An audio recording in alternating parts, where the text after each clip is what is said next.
के चरणों में नमोस्तु नमोस्तु, एलक छुल्लक जी के चरणों में इच्छामी इच्छामी इच्छामी।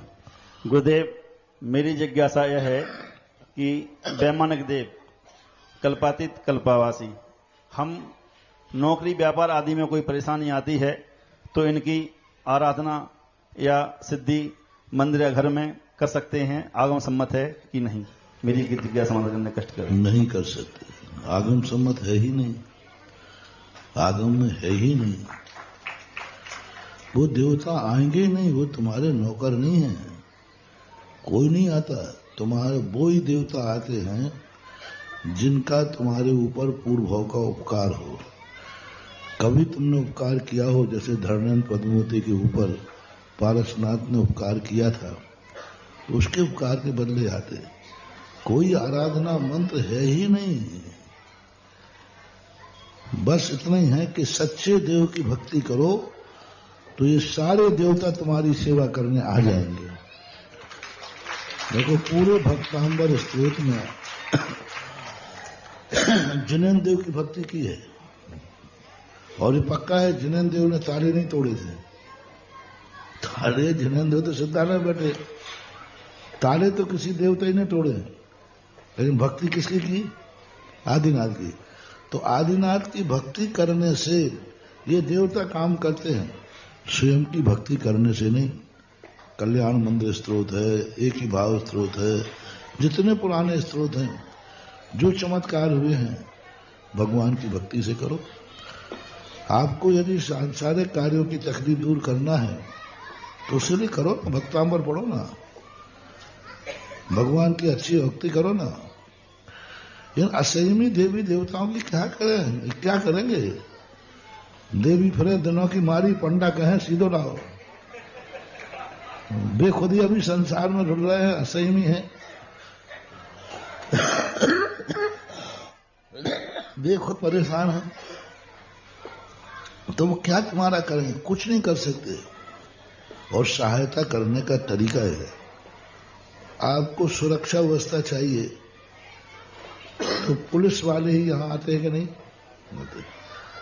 तो कभी सीधा पुलिस वाले से बोल देना, हे पुलिस वाले हमारे यहाँ ड्यूटी पे आ जाना, आ जाएगा? नहीं आएगा। लेकिन उसके बॉस कौन है थाने में? और थानेदार से कहा तो वो बजाएंगे। बस इन देवताओं का बॉस कौन है? जिनेन्द्र देव। ये सारे श्वेत पार पद्मावती सैनिक हैं, रक्षा करते हैं। इनसे डायरेक्ट कहोगे तो ये आने वाले नहीं हैं। इनके बॉस हैं पारसनाथ, इनके बॉस हैं आदिनाथ। वहां एप्लीकेशन लगाओ, ये अपने आप दौड़े आएंगे, पूछेंगे साहब कहां करना है। पहले कहोगे तो वो कहेगा भाई मैं नहीं आ सकता, तेरे बाप का नौकर हूं तो ऐसे चलाया। और ऑफिस से आदेश आएगा तो अपने आप। ये सारे देवी देवता, बस पुलिस डिपार्टमेंट का व्यवस्था आप समझ लीजिए। एक पुलिस वाले को आदेश मिलता है ऊपर से, वो ड्यूटी पे चला जाता है। बड़ी ड्यूटी अशोकनगर में हो, ऊपर का आदेश है तो खनिया थाने में आ गया। जय हो जय हो।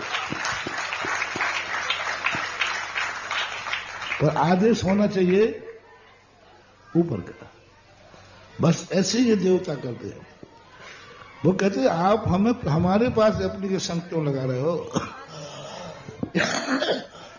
मैं नहीं आ सकता, मैं तुम्हारे कहने से नहीं आ सकता, मेरा बॉस है। इसी प्रकार इन सारे देवताओं का बॉस कौन है? तीर्थंकर भगवान। इन भगवान के पास एप्लीकेशन लगाओ, इनकी भक्ति करो, और इनके प्रति हमारा समर्पण होगा। ये देवता तुम्हें पूछने आएंगे, पता पूछने आएंगे, भैया फलाने चंद कहाँ रहते हैं। फिर पूछेंगे भैया हमें कौन सी ड्यूटी करना है, क्योंकि ऊपर का आर्डर है। ये तरीका जैन दर्शन का है। आप लोग सीधे पहुंच जाते हो, ऊपर तक तो आप लोग पहुंच नहीं है। चौकीदार को चाय पिलाता कौन है?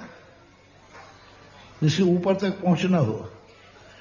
तो जिनेन्द्र देव तक, तुम जैनी हो, तुम जैनियों का तो जिनेन्द्र देव तक पहुंच है, फिर इन संसारी देवों को क्यों पूछ रहे हो? डायरेक्ट पहुंच है, बचपन से ही है। 45वें दिन से ही तुम्हारी कहां एंट्री हो गई? 45वें दिन ही तुम भगवान के पास ले गए, बड़े में ले गए। तुम तो डायरेक्ट जिनेंद्र भगवान के पास जा सकते हो, तो फिर इनके पास जाने से तुम्हें क्या जरूरत पड़ी? इनके पास वो जाते हैं जो डायरेक्ट, जिनकी पहुंच नहीं होती है। इसलिए मैं जैनियों से कहता हूं, तुम्हारी तो देवादिदेव जिनेंद्र देव तक पहुंच है।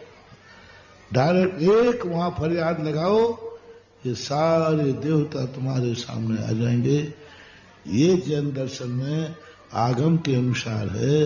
इसलिए जैन आगम में मात, भक्ति, देव, शास्त्र, गुरु, इन तीन के अलावा और किसी की भी भक्ति करने को नहीं कहा गया, ऐसा मानना चाहिए। जय हो गुरुदेव।